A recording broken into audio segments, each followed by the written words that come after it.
Okay, so thank you very much. First of all, a big thank you to you, Veronica, for putting together this conference, which I think is a fantastic conference, and we have to learn from you because I represent AmCham Hungary, not only Andersen. So we would like to organize a similar conference. So I really enjoy being here. Thank you so much.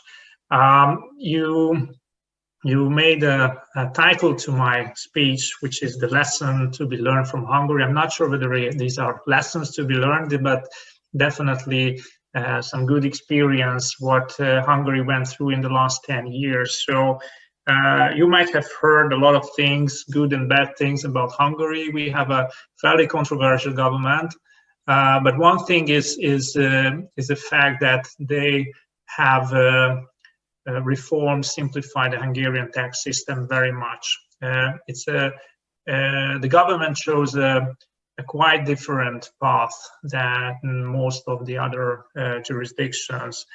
And if you can put on the screen my presentation, just would like to share a few quick charts and facts. So I mean, thank you. This is the first of all how the Hungarian tax system changed in the last 10 years. So there was a definite change in the structure of the tax system from the income taxation to the indirect taxation. So you see that the personal income tax and the corporate tax rates were generally lowered, although the social security rates, which is on all employment payroll payments, whereas we have not only the EU's, but I think the world's highest VAT rate. It was anyway very high before that, but it was increased even further.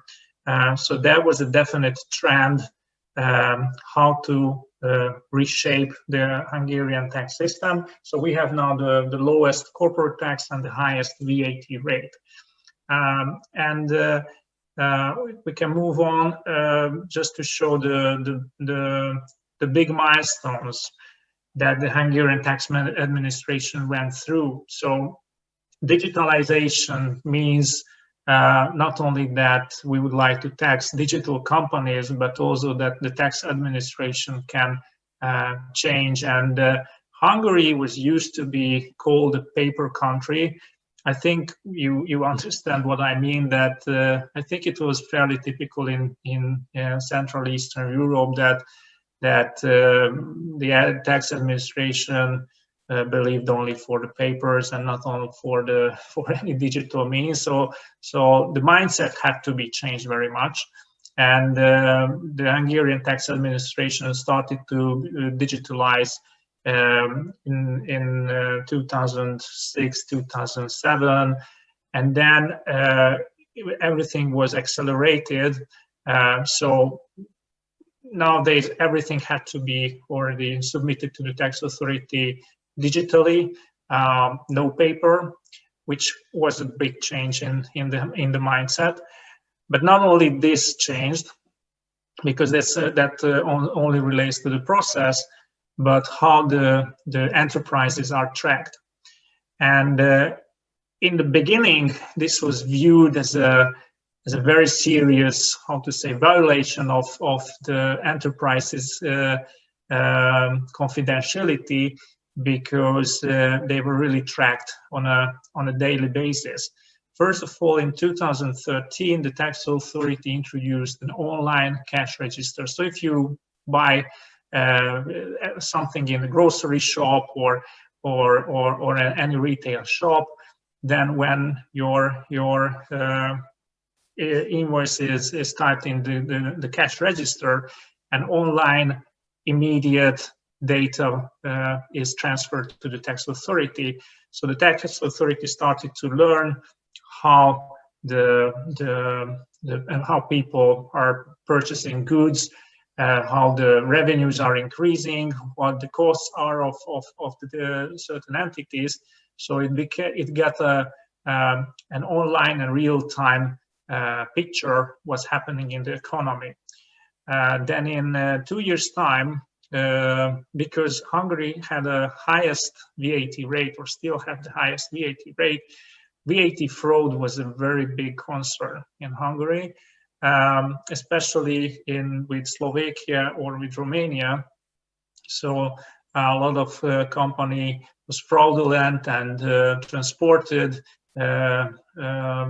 goods across the border, and then in hidden circumstances they brought it back and sold the products without VAT in Hungary.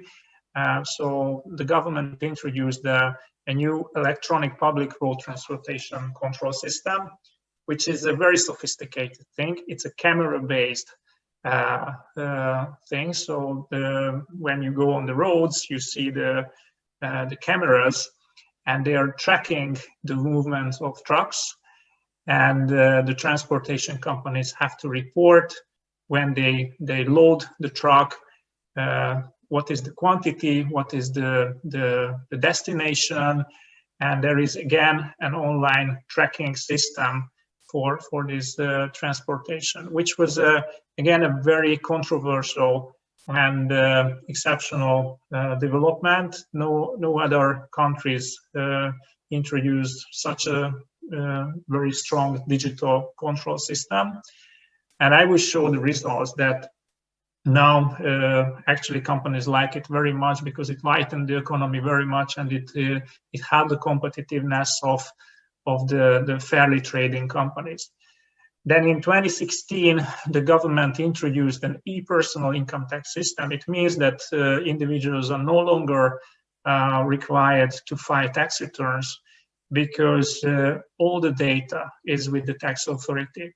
So only those individuals have to file a tax return who have income which is not going through the digital elements of the tax authority. So for example, if I earn something from abroad, that's obviously a data that has never hit the tax authority. But if I earn something from my employer, or I get interest from the bank, or I have dividends from shares from Hungarian companies, then this data is always reported online to the tax authority. So there is no need for individuals to put together their tax returns. It is automatically generated by the tax authority. And then the people have only one thing to check it, and if they disagree, then they can make changes. But if they agree, then that's their tax return. It enormously increased the effectiveness of the tax authority and reduced the number of tax audits to be performed, because all data was with the tax authority, so they didn't need to validate. And the last, and I think the greatest milestone was the online invoice data supply. So if in B2B transactions, the company issues an invoice, then the invoice software had to be linked to the tax authority server. So it goes through the tax authority immediately. Now that helps again a lot in the combat against VAT frauds. Everything is now channeled through the tax authority. So if you issue an invoice, the type of the service or goods you sell, the quantity of the products or the service, the consideration, the date of supply, the payment date, everything goes through. So the tax authority is now sitting on a huge data, because it's really the big data. So they can do a lot of evaluations, a lot of checks without starting officially tax audits. So the efficiency of the tax audits also increased. There are figures that how many tax audits have been performed 10 years ago and how many tax audits are performed today. It's 1/5 of those tax audits, because now the tax authority has a much more focused approach. They don't need to bother those companies that are fairly trading, and they can go after the fraudulent businesses in a much more effective way.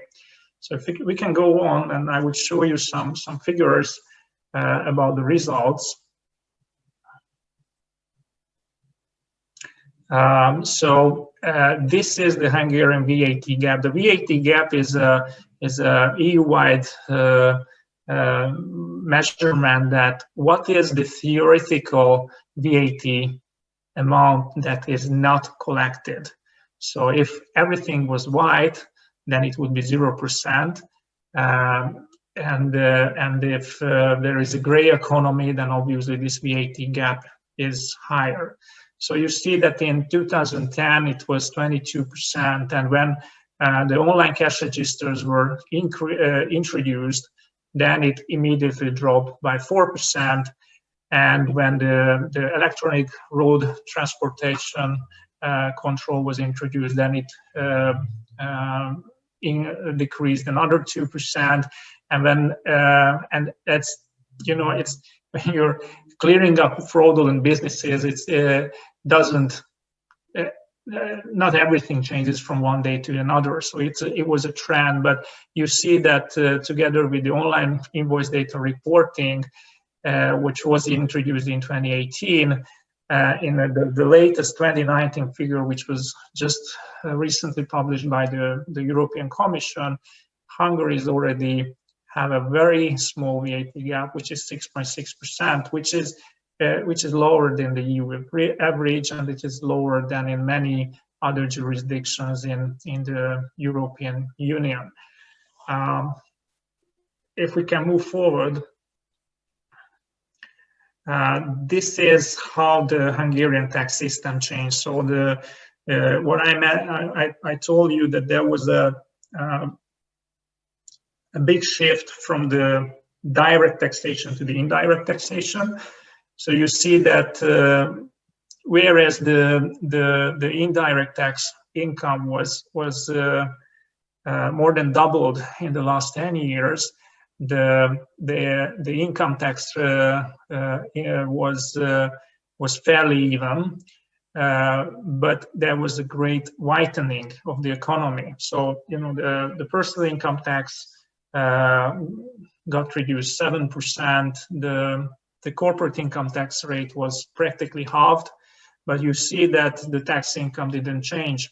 So it was a great whitening effect. And also because of these digital control systems, it becomes harder and harder to avoid taxes in Hungary. So the cash economy, which was very much typical in Hungary, is shifting towards a digital, I mean, at least from a currency point of view, to a digital economy. Please go on. So another chart that shows that how much the VAT revenues increase from one year to the other. This is, you know, always compared to the previous year. So you see that the VAT revenues increased in a much greater extent than the GDP or the inflation cumulatively would reason that. So at least, so actually the biggest jump was in 2019 when the online invoice reporting system started to operate. And since then, the tax authority can effectively collect VAT in a much quicker way, because whenever they experience real-time a contradiction between the seller and the buyer, because both reports the data, and they can jump on the problem and detect VAT issues. And I think there is one. I think, not sure whether we have one more chart. Yes, this is. I think this is the last chart. So the average rate of the tax income compared to the GDP in Hungary was around 39–40%, which was very high. And despite the fact that a lot of very important tax rate was radically decreased. So the VAT was increased from 25 to 27%, but the personal income tax was decreased from 22 to 15%, the corporate tax from 19 to to 9%, and the social security rates was decreased from 27 to 15.5%. You don't see that much of decreased drop in the state income, which was pretty much allocable to the whitening of the economy. So you see that how the consumption taxes increased, that's the red, how the employment taxes decreased, that's the green one, and you see that the dark blue is actually which the economists couldn't explain any other way than this is allocable to the whitening. So there was an increase in a wide range of other taxes, which is allocable to the whitening. So despite the efforts of the Hungarian government to decrease the taxes and simplify the tax system, still there was so much additional tax revenue received that the average tax income compared to the GDP dropped only 2% from the 2010 40%. So that's not sure whether these are lessons. I think these are just good experiences. This is a, yeah, thank you. This is a, okay, we can go back, but that's only an EU-wide, that's the VAT gap, which there was an EU-wide comparison that how the VAT gap changed in other jurisdictions. So you see, I think Moldova was not listed because it's not yet an EU member. So Romania and Greece are the way highest in terms of VAT gap, although in every country you see a drop because there is a definite shift to the digitalization. But as I mentioned, Hungary was 22% in 5 or 6 years ago. Now Hungary has 6% today. So it's I think that the takeaway should be that if you start, or the tax administration start to digitalize, it can be a very effective for the tax income of the government. And you shouldn't think that this is torturing, because actually the enterprises like it very much. If the economy widens, then it also means that those businesses that trade fairly will be more competitive, and we show this in a lot of cases. So the overall economy can become healthier. So I think that's all what I would like to share with you. If you have any questions, I'm happy to answer, although I'm not the most competent one because I'm a tax advisor, not a representative of the tax administration. But we had a lot of discussions, so I may be able to help. Thank you.